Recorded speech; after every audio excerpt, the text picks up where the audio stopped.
time to listen to me whine about nothing and everything all at once. I'm one of those melodramatic fools, neurotic to the bone, no doubt about it. Sometimes I get Podcast of the Jim Reith Show Unleashed podcast. Producer Bill and I are here. Producer Bill is safely ensconced in the I'm here. sanctum, and I'm in the alley out back, and it's nice out. So we'll be all right. It might be a problem in the snow, but we'll be all right. Quite a day for us, and leads up to really quite a day for us, so we'll get to in just a second. But first, we do the things we usually do here on the program, and that's name the Yahoo of the week, and that was easy. That was the people in Monroe County who sent out the absentee ballots to the town of Rush, which is in Monroe County. The 33 ballots that they sent to some people there were already filled out. So there you go. Every dot. Everything was So it wasn't for anybody. No. They all just put the dots in for everybody. Yes. So there are Yahoos of the week. Come on, man, you got to do better. Well, you know, the problem is people are already skeptical of elections, and you know, a small town like that, 33 votes is a lot. So that's too bad. And our good guy and the good story, the good news story of the week is our friend Joey DeCuffa, who is cooking again at Joey's. He's not the owner of the new place, but he is cooking in the kitchen, and the new place is gorgeous. So congratulations to the new owner, and congratulations to Joey. We love Joey's, and we love Joey himself. He let me put a little blurb on the back of his cookbook about it was my anniversary and his anniversary together. So. It's over there on the shelf somewhere. I still have mine. Great guy, just a great guy. And they just demolished the old. I just saw a thing today. They knocked it demolished down. the old one. Yeah, but the new one looks spectacular. It really does. You know, the old one was kind of weird because you have the upstairs, then you had to go downstairs into Joey's. That was kind of strange, but this one looks really, really nice. That's good food, though. Yeah, oh, yeah. Oh, man, I can't wait. I can't wait to go back. Well, let's get to our first guest, because this is what, you know, the big reveal is all about, and we're really happy to be joined by our friend Julie Leone. How are you, ma'am?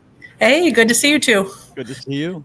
So we're leading up to this big thing on the 18th at the 443, and we're so thrilled to be able to do it for you. And Bill is really the driving force of it, and you, of course. But we can't wait.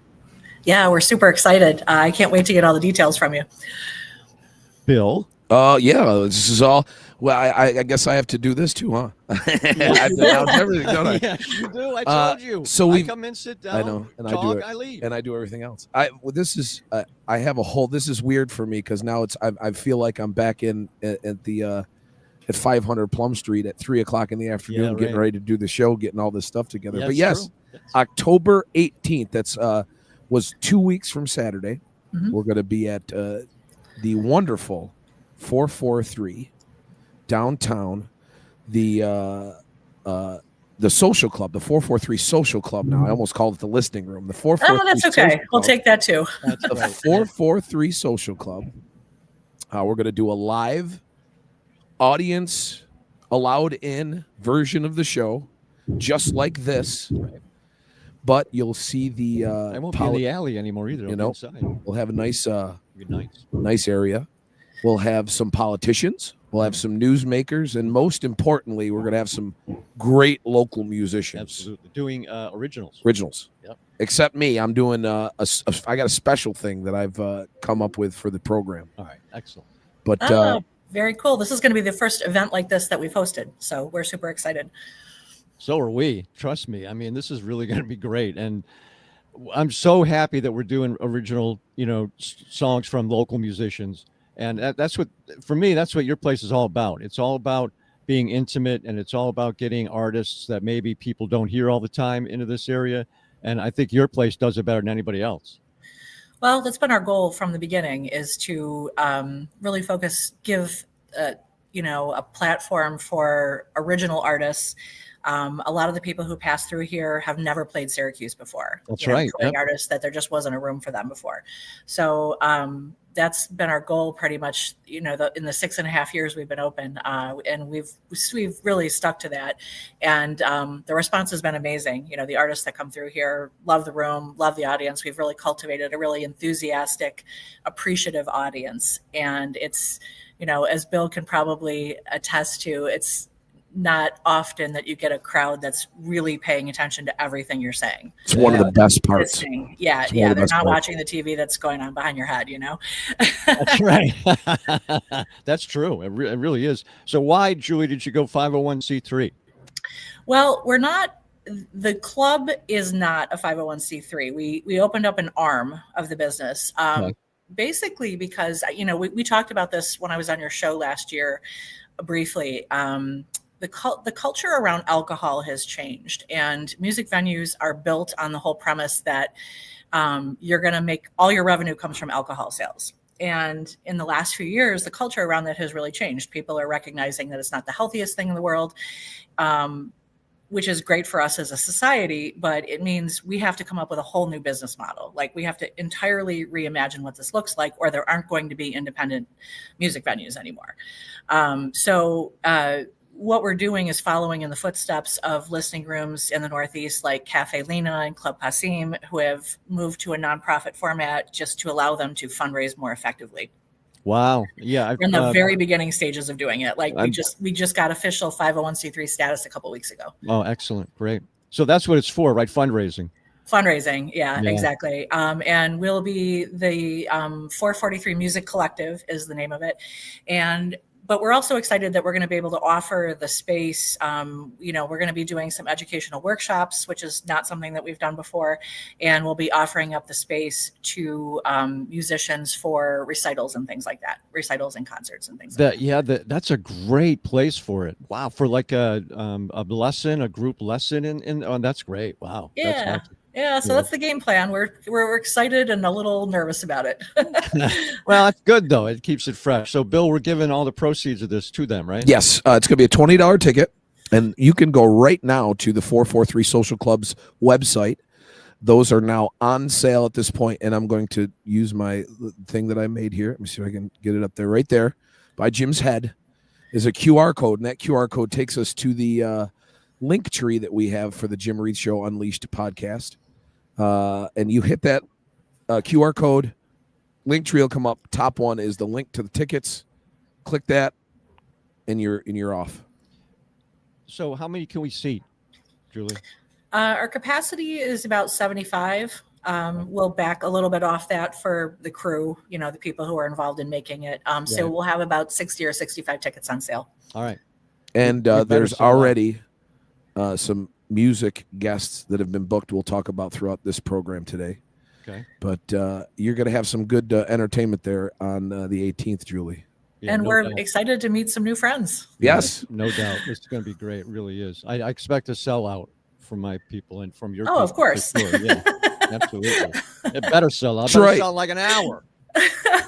No, we can sell it. We can sell them online for the $50, $100, $120. StubHub. 300. Oh my God! Right. All right, Julie. Thank you for your time, and we'll see you on the 18th. I can't wait. Absolutely. Thanks so Thank much. you so much. I appreciate it. All right. Bye now. Julie Leon, she's awesome. This is awesome. This is cool. This whole thing, I'm kind of overwhelmed by it. It's just like one program you put in here. It's like the whole thing is different now. I have to thank Ryan Verrill. He is one of my favorite podcasters, video podcasters that I watch his show every week. It's called The Disconnected Show. It's all about physical media, movies. Oh, okay. And I think he's on the West Coast. So it starts at 9:30 on Thursday nights. And I'm pretty sure, because we have comments here. So let me get these. So just like that. We can that's a good idea. See, so now I can Chris here. We can show that comment there.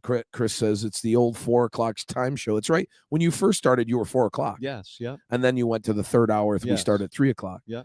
And so I watch his program and I see how he does this. And it seems like it's so easy. He's running the whole thing. So I actually I DM'd him, and he's been helping me out the last couple of weeks with it. So I think I'd go take a look at the Disconnected podcast on all the same platforms that we're on. Okay. And if you like the movies and stuff, they get really deep. It's 3 or 4 hours at night sometimes. They go through all the new releases coming out, stuff that's coming out in the future, talk about just all the new movies that are out. So the next one is our friend Skip, right? His podcast is Skip Happens. Oh, yeah, there he is. Yeah.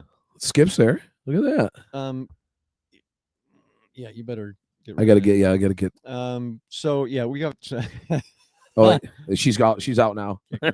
Kick her out. Get out. All right. So this is really, I can't believe it's gone as smoothly as it has gone, even though I look kind of bizarre on here. It's that your virtual background. Yeah.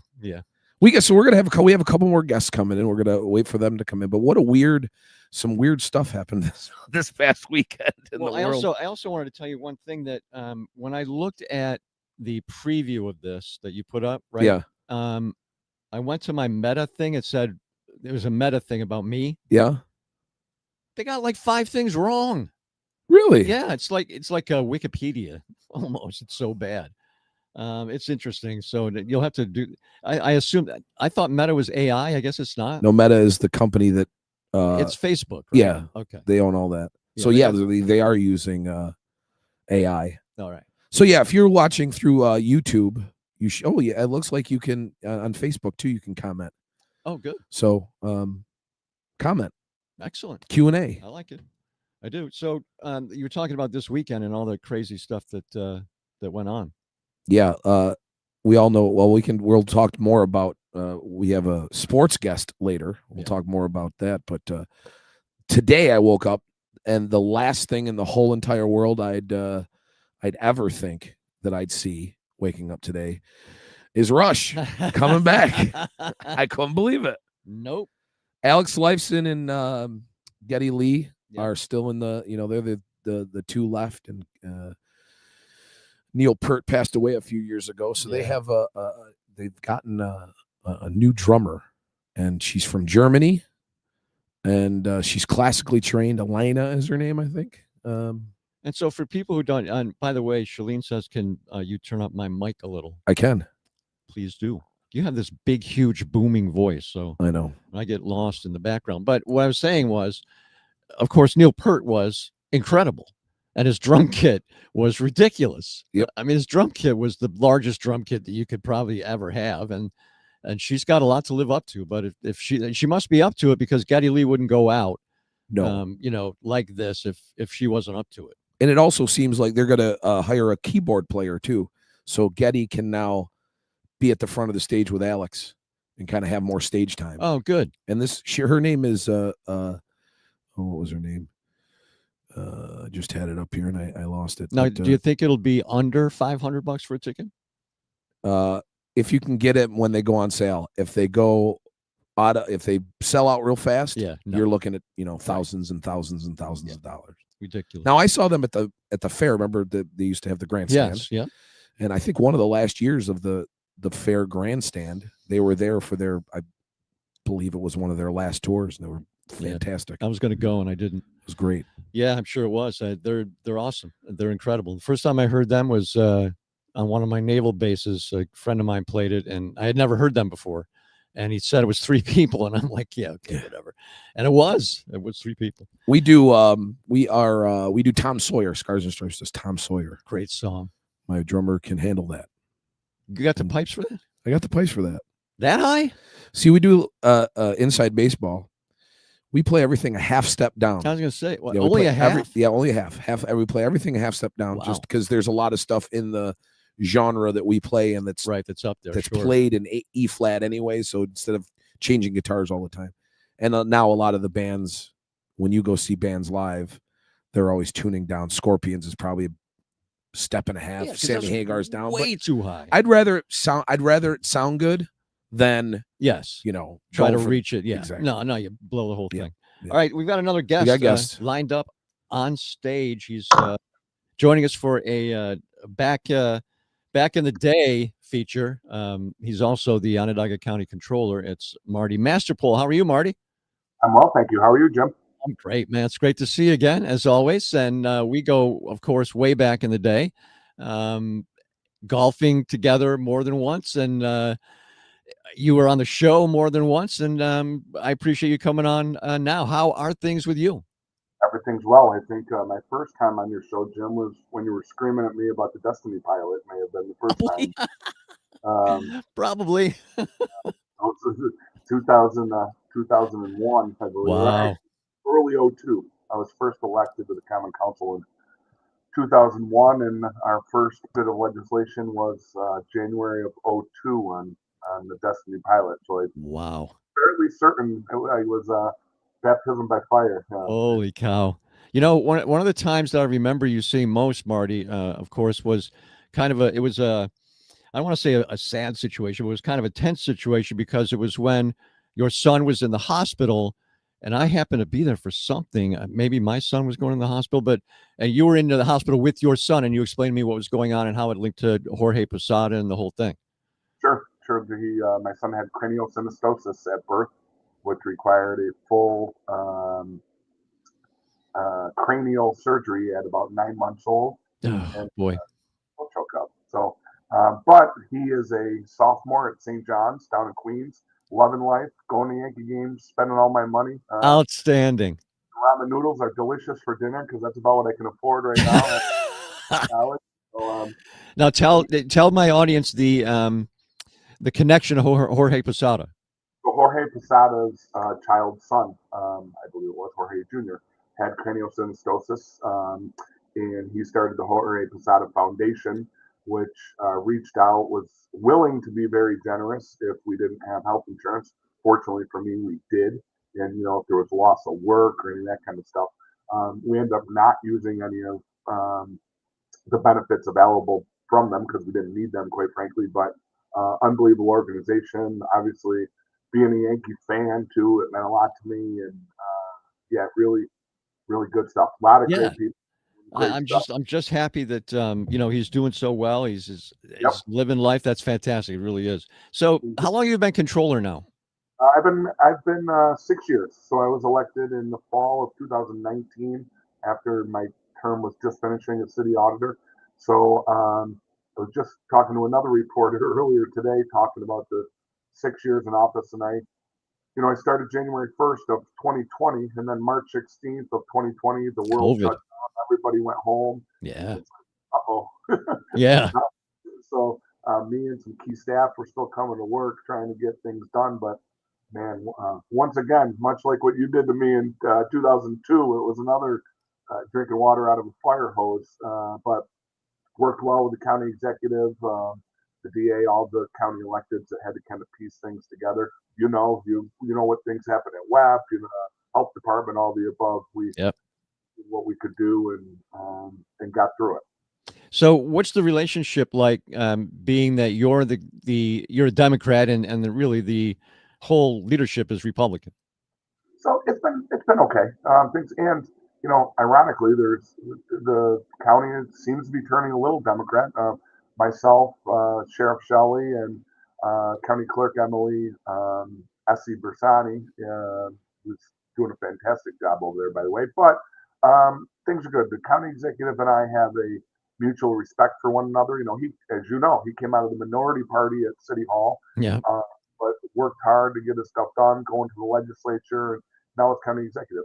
I'm not going to lie to you. We have some disagreements from time to time, but I think they're respectful. I'm straightforward with him. I believe he's straightforward with me. So things work out okay.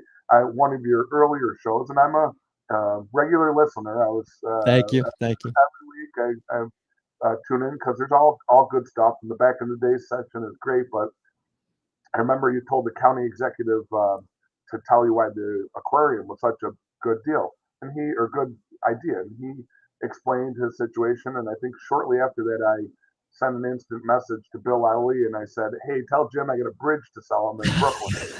He did. Yeah, you did. That's right. that I thought we got. But, things like that we can agree to disagree on. But look, the legislature passed it. And now that's like a project that I wasn't 100% sold on. I'm still not 100% sold on, but I'm rooting hard for it. I want 3,000 people a day to go to it. I want it to make millions. I always root for the things that are local If it were me as making the decisions, no, I would not have done it. But now we're there, and let's promote it and make sure that it, try to make it successful. And that's one of the things that we lack here sometimes. If you're against something and it goes through anyway, you stay against it, okay, no matter what. Like the people who are against the amphitheater, right? They were against it no matter what. It's a gigantic success, but they still don't, they're not, I'm not going. And that's the way it is for a lot of people here. Not everybody, but hopefully that's changing. Hopefully we can, move forward with stuff. But I think it's a good example that you guys set. You're both really good guys. There's no reason that you can't come to agreement on stuff. This is not Washington. So just as long as everybody does stuff for the betterment of the community, then, we're good. And when it starts getting deep into politics, which is really meaningless on a local level, then that's when, we get into problems. But I think it works out fine. It's been good. And the DA and I get along well, being of the opposite party. I remember one of his first time he was on, whatever, episode 6, 7, 8, somewhere in that room. Yeah. He joked that who were the first 5 people on. I can't wait until 5th. It took me 50 shows to get on. So look at yourself in the highlight. So excellent. But things so things are good. Things at the county are fine. We're in a financially good place. Even when we disagree, I think we work well together. Do I want more Democrats elected to the legislature and all the above? Because that's my party, of course. And that's a season we're in right now, and those are things happen. But guess what? The day after Election Day, we move from politics to government and do the things to govern responsibly. I would like to see it split better. I don't necessarily want a deadlocked legislature, but I'd like to see it split better. Back in the day, way back in the day, there was, 1 or 2 Democrats, and that was about it. So I would like to see it better. I think it on a local level, it allows more cooperation, and I just hope we can get to that place, but we'll see after there's a lot of good people on the legislature right now, younger people too, and we need that. We need younger people in office. I agree, and and people have told me asked me what's next, and I'm like, I can see the finish line, and I'm only 52, but I'm approaching 30 years, and I will not, you will not pull me out of here feet first. I promise you that.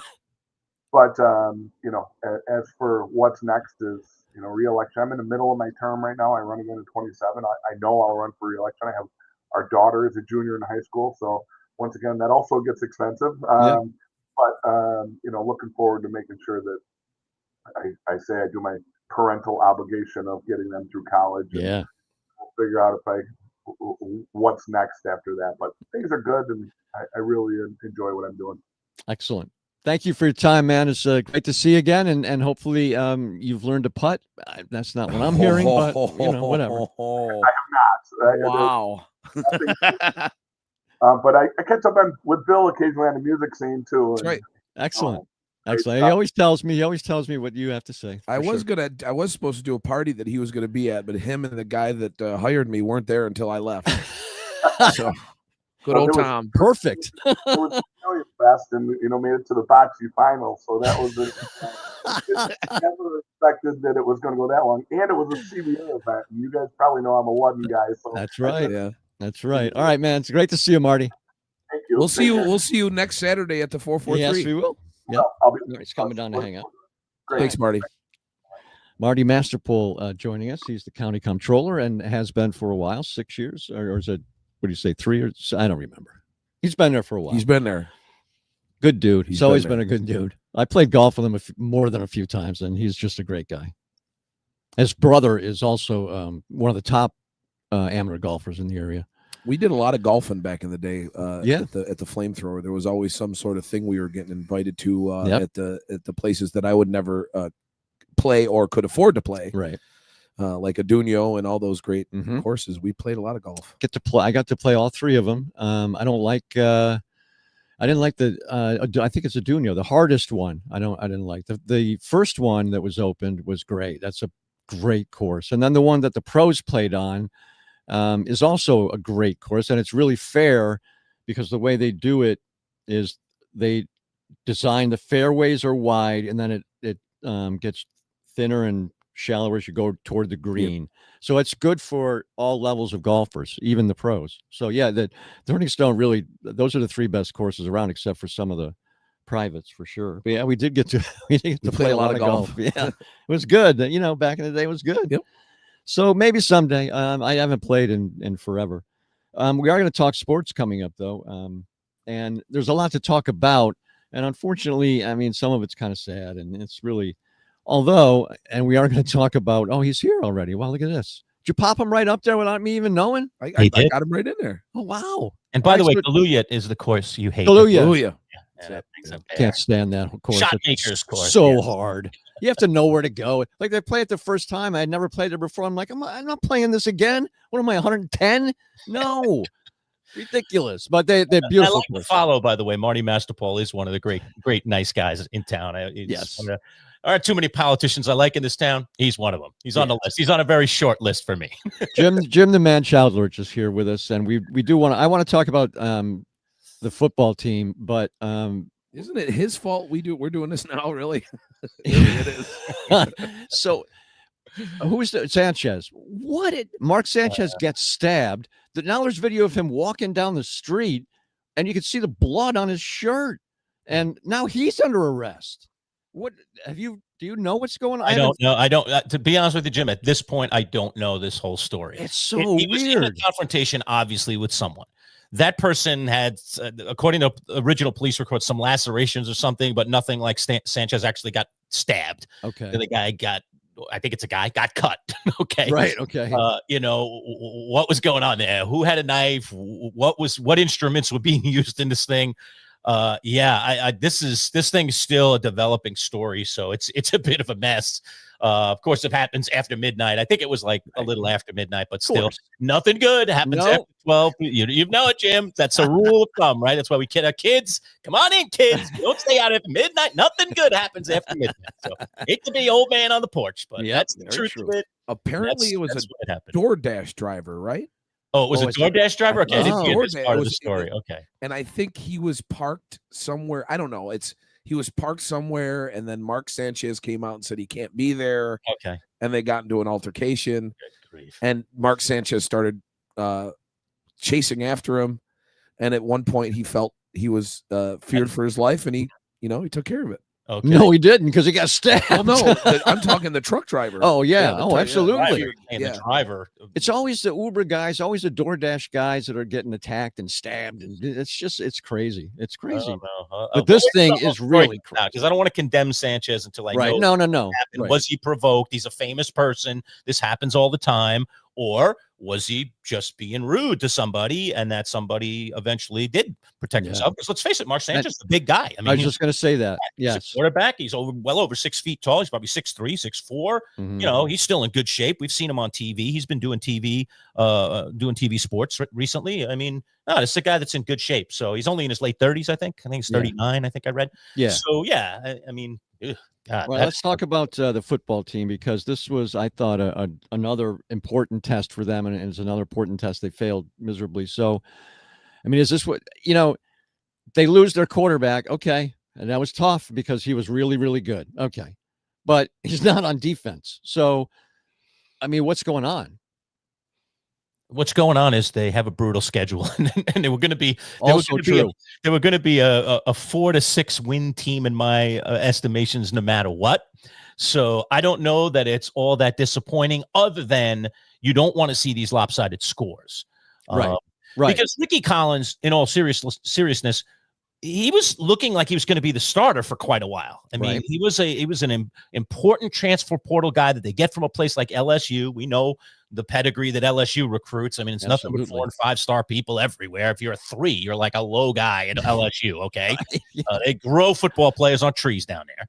And so they stole one. This guy wasn't getting PT with the new world of college ball. Oh, okay. Oh, I get to start here. I get in there right away. Okay, that sounds good. So Ricky says yes, good for him. Fran obviously had some kind of connection or relationship with him. And he comes, and it looked like he's going to be the starter. Then all of a sudden, Angeli pops into the portal as well. He's unhappy with the situation at Notre Dame. And Fran's like, it's always good to have a backup plan. He works his magic a second time and goes get Steve Angeli. And then they have a battle in camp. and Angeli wins that battle. And I think we're seeing now why. I think that Collins is I think he can be a really good quarterback at the college level. He has the physical tools. He's pretty tall. It looks like he's got a pretty good arm. I think there are athletic qualities about him. The little bit that I've seen of him on the playing field in these couple of games shows that a little bit. He's not Lamar Jackson in terms of his running ability, but it looks like he can move. So I think there are some good things about this young man, but I think that they saw in camp that he wasn't ready yet. And that's probably the thinking part of the game, the reading the defenses, the audibles at the line, all this stuff. Football's complicated, man. I'm glad I don't play football. It is. You know? And I think that, they saw that and they said, let's let this continue to develop here on the side, because this other kid who's pretty young too, Angeli's, a young guy too, but he seems to be a little sharper in these areas, and he throws a pretty good ball too. Let's go with him. And so he wins the battle in camp. Okay, he gets hurt. That happens in a football season, and now it's next man up. But Collins, he just looks like a raw talent still right now. Yeah, I would trying to figure him out. And this is the situation they're in. He's going the rest of the year as far as I can. Who know that they were SMU was that good? I didn't know they were that good. Well, they're not this year. They lost. Oh my gosh, we scouted we do an enemy territory segment every week on the podcast, and we scouted with their play-by-play guy last week, and he was telling us that I said so. You guys are only 2-2 coming into the game. I'm not hearing any noise about SMU this year. You guys were so good the last 2 years. What's going on? Did you lose players over there? He was like, yeah, we lost like the entire defensive line. I was like, oh, okay. So there were some big holes left that graduated or left. Mostly, I think, graduation from last year's team. So they're in a quasi rebuild, if you could call it that. But they didn't look like that. No, boy, not at all. Man, they looked really, really good. We got to turn to a sad topic, and that's two guys lost. I mean, Art Jones Jr. and unfortunately Lawrence Moten, who was probably one of the nicest guys in a major sports program you could ever meet. Yeah, Lawrence Moten. The last time I saw him in person was an interview that he did with us last winter, so it's less than a year ago.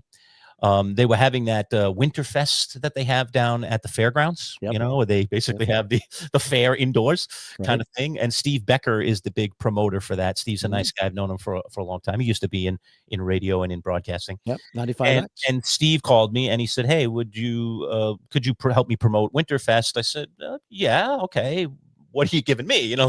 What's sure. I'll talk about Winterfest, but I do a sports show. And he said, I can bring in, a Syracuse player or something. I said, hoops. He said, yeah.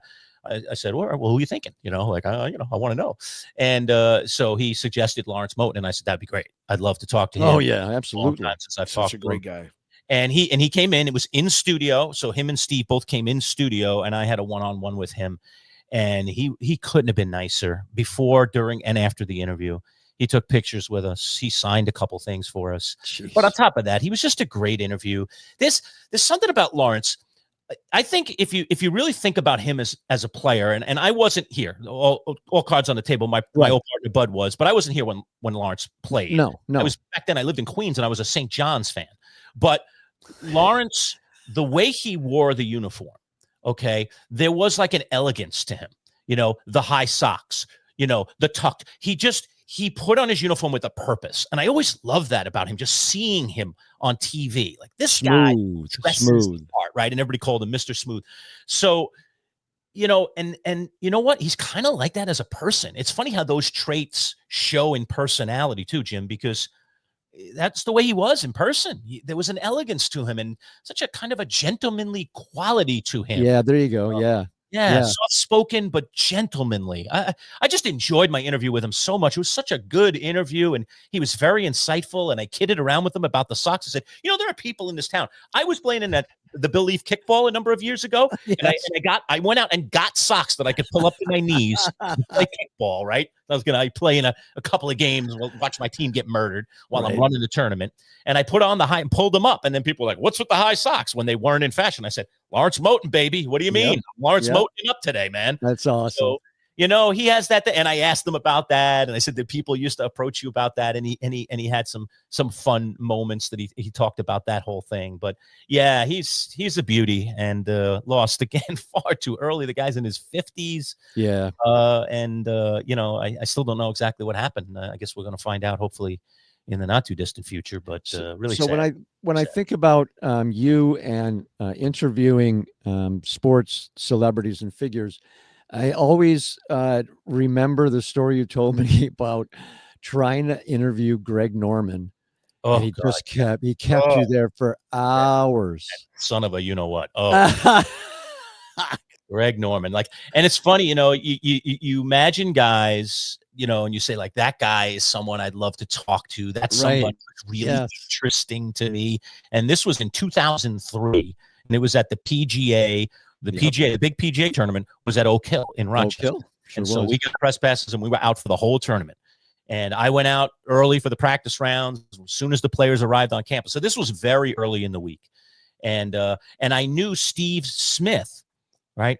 Rick Smith. I'm sorry, Rick Smith. I was like, who's that name? Rick Smith. Rick Smith designed Shenandoah for Turning Stone. Turning Stone, sure. And when they had that original opening of Shenandoah, when they opened that first golf course, I met Rick Smith. He's a longtime teacher. He's taught some of the great pros out there. So he was one like a what's the guy who used to coach Tiger Woods? I'm forgetting his name. Gosh, it's I know who you mean. But anyway, he's a big time coach, big time golf coach of the pros. And he also dabbled in the course design world. And so he designed and was responsible for Shenandoah, the original Shenandoah out there. Great job. So he was there for the opening, and I got to chit chat with him. I love golf, so I was asking him lots of stuff, and I had a nice little thing with him. Well, it turns out when I go to this PGA in 2003, I see him. He's standing right next to Greg Norman. He's Norman's coach at this point. He's helping Greg Norman. Wow. So I got an in, right? And so Norman's, he's still hitting balls. He was some long balls. They were like in the middle of his fairway, but I was media. I could walk out there. So I kind of called Rick over. I said, hey, Rick, Jim Lurch, you out at, I kind of recalled the Turning Stone story. I said, oh, you remember me, but blah, blah, blah. And he's, oh yeah. He's being all nice and friendly to me. Like he remembered me like it was yesterday. He didn't know who I was. But I appreciate that. And I said, hey, is there any chance you could get me Greg? I would love to talk with Greg just for a few minutes, a little one-on-one, when he's done practicing, I'll wait, And he was like, oh, yeah, don't worry. I'll hook you up, So I was like, all right, great. I'll just be over here in the corner, just whenever. Right. And then Greg went from hitting balls. He went over to the putting green. And the putting green, of course, you're in much closer proximity. So I walked over to the putting green. And Rick says, he said he'll talk to you after he finishes putting. So, okay. I went over to the putting green, and now I stood at the putting green. So I waited about 20-ish for the balls. No problem. He's practicing. Now he's going to putt for a bit. I'm going to wait, except that waiting went on forever. And there was no one there but me and Greg Norman. It's like him putting.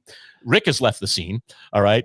Greg's just putting. I'm just there. And it's like awkward, And then finally he finishes up, picks up his balls. I see so now I'm making my way, I'm like, where's he going? Which way is he going? Come on, man. I waited all this time. And then I got to a spot.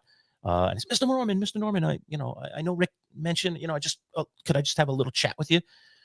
He's like, all right, mate. I'm like, okay. So, I'm trying to get my thoughts together. I'm with the great Greg Norman. And then he was, like I said, he was just very rude to me. Yeah, terrible. Gave me 1 and 2 word answers, and it was just snarling at me the whole time. And I was like, oh, man.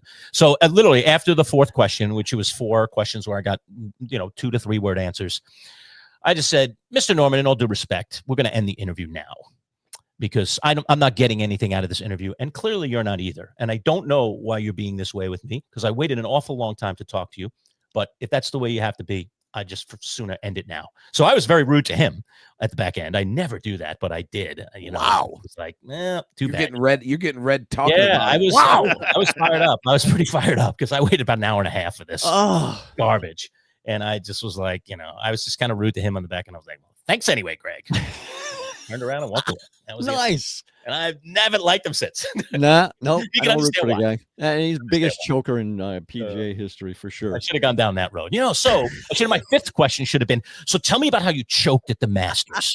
Could we really get into that? I'd really like to go in depth on how you completely choked the Masters on Sunday. Could we do that, Greg?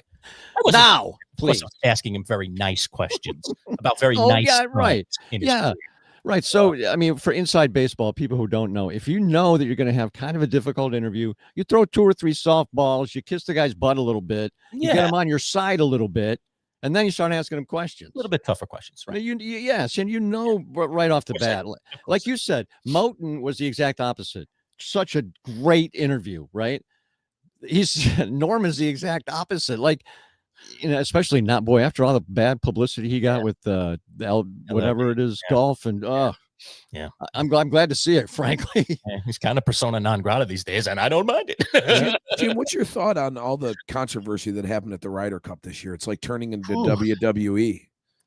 Well, New York, man, Bill. Was that Rory? You know I'm from New York. Yeah, it was Rory. Rory went. Yeah, it was primarily Rory. It was. I'm sure there were others too, but the New Yorkers. It's New Yorkers. Yeah. It's rough, man. Yeah. It's like Philly throwing snowballs at Santa. I mean, New York's just going to give it to you, and that doesn't excuse it. It doesn't make it right, Bill. Because just because I'm from New York, I don't go, oh well, too bad. I'm New York. I thought it was rude. I thought it was poor. Yeah, it was. You just have to learn to turn a deaf ear. I mean, you ever gone to a Mets Yankee game in the opposing stadium? Ooh, I mean, yeah. And worn the other uniform. I went to the World Series Mets Yankees World Series in 2000. Yeah, brutal. It's like going to Buffalo in a football game and wearing a Miami Dolphin thing. You're going to get covered in beer. It's ridiculous. They don't even know you, and they'll call you mother things you didn't want to. I went to the New York. It can be a little raw sometimes. You just got to know that going in, So I went to the 2022 Division Series, Phillies against the Braves, and it was shortly after Hank Aaron had passed. Oh, I'm in now. I think I'm wearing my Hank. I have a Hank Braves jersey. My wife we were all decked out in the middle of, we're in Philadelphia. I got the tickets even before the teams were decided because I knew I was either going to see an Atlanta Braves game or I was going to get a refund. So I got the tickets.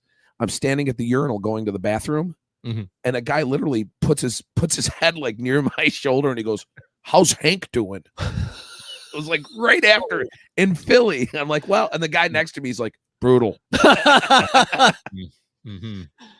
Wow. So look, it was in bad taste. The bottom line is it was in bad taste, and New Yorkers should be nicer and be better. And you can handle it two ways. You can get pissed like he did, Rory did, or you can try to go with it. Right. But Rory is not going to go with it. He's too sensitive. Yeah, he's a sensitive guy. He's a sensitive guy. And I've met Rory. He's a very nice, sensitive guy. He's very, very nice. He's very pleasant to meet. And I think there is a niceness about him, just an air of, friendliness about him where you feel like you just met him and this guy's like my best friend, Yeah, I love the guy. I think, I think the Irish have a little of that, especially those that come from over in Ireland. So yeah, Rory's a very, very nice guy. And yeah, they were obviously saying some very rude things about him and his family, but you just say it's those idiot New Yorkers, and to be honest with you, most of them don't mean it, I know. Like, look, they were surly. The U.S. was getting its butt kicked. I mean, this was a royal butt kicking. They had nothing else to do. Right. I mean, there was no cheering to be had.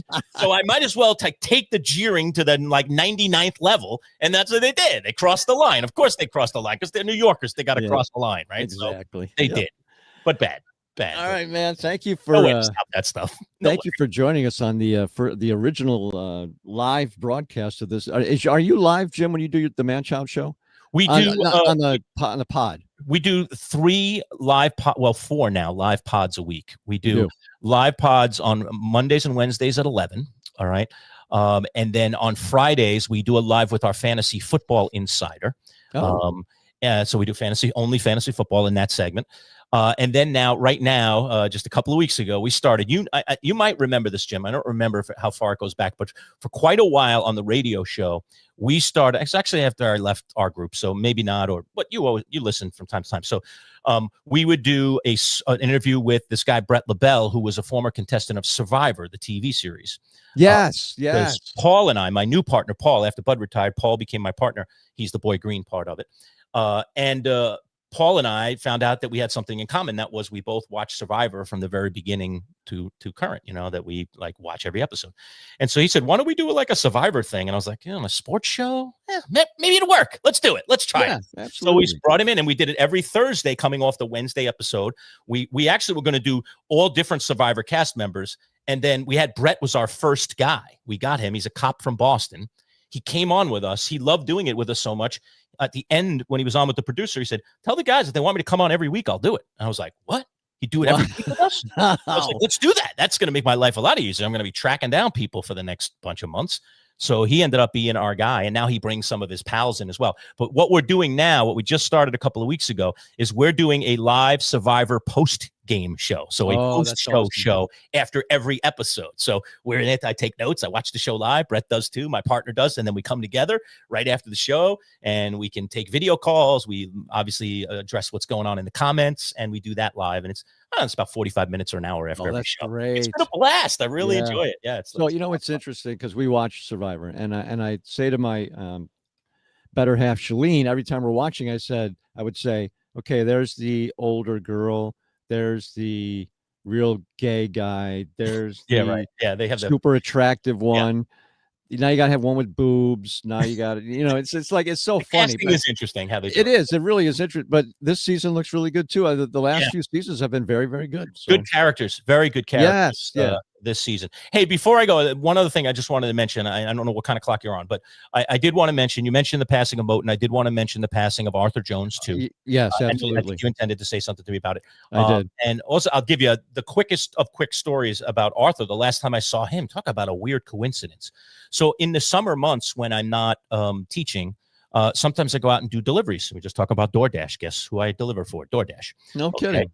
So I'm a DoorDash driver in the summers, just in my spare time, just having some fun. And so I was DoorDashing this past summer. I got an order. It was from this health place that I had never even been to or heard of, like in the Liverpool, North Syracuse area, which is kind of where I live. All right. I could tell the delivery was all the way out to the Fayetteville town center. But it was a lot of money. It was you find out on DoorDash how much the delivery is going to be. So I was like, hey, for $30, I'll take a run out there to Fayetteville. So I said yes, and I went and picked up those shakes, and they were like these healthy shakes. And I could see the ingredients that were in there because it was on the menu. When you see the order, you can see what they ordered. And I was like, ooh, this is some crazy health person. Well, the name on the order, Jim, was A. Jones. I never thought anything of it. I'm just delivering a couple of shakes to A. Jones. And so I go into the Fayetteville Town Center, and you know how you have those back doors that are behind the buildings there? Yes. Yep. It told me to come there, look for this doorway. It was very specific, nice directions, and I find it right away. I pull right in, and I'm standing at the doorway. I don't see anybody. I can't go in. Everything's locked up. This was like a Saturday morning at like 9 o'clock in the morning. And so I text the person. I say, hey, I'm out here at the door just waiting for you. And the person says, I'll be right out. And then out the door, Arthur Jones. A. Jones, right? Arthur Jones. Holy cow. I was like, Arthur, and he's like looking at me like, you know me?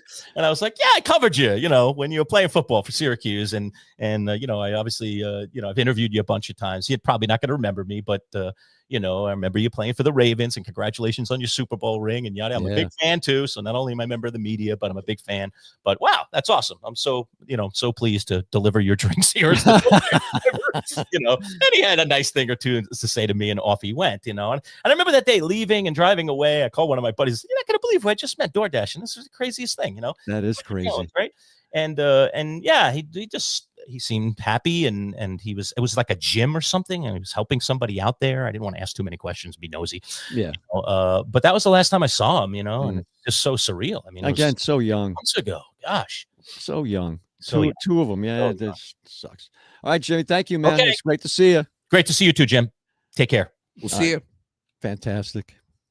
I'll tell you what, that dude can tell a story, can he? Can you imagine getting DoorDash and then he comes to your door? It's an hour. It's an hour at the door. It doesn't matter who it is. He'll just talk to you. Oh yeah, it's an hour. That's what I said. I got to go have a hour-long 10-minute conversation with Jim. And and I say that with love too, because he's one of the nicest guys. Oh God, he was and he was a great boss. Yeah, he was a great boss. He was. All right. Well, this was actually pretty successful, I think.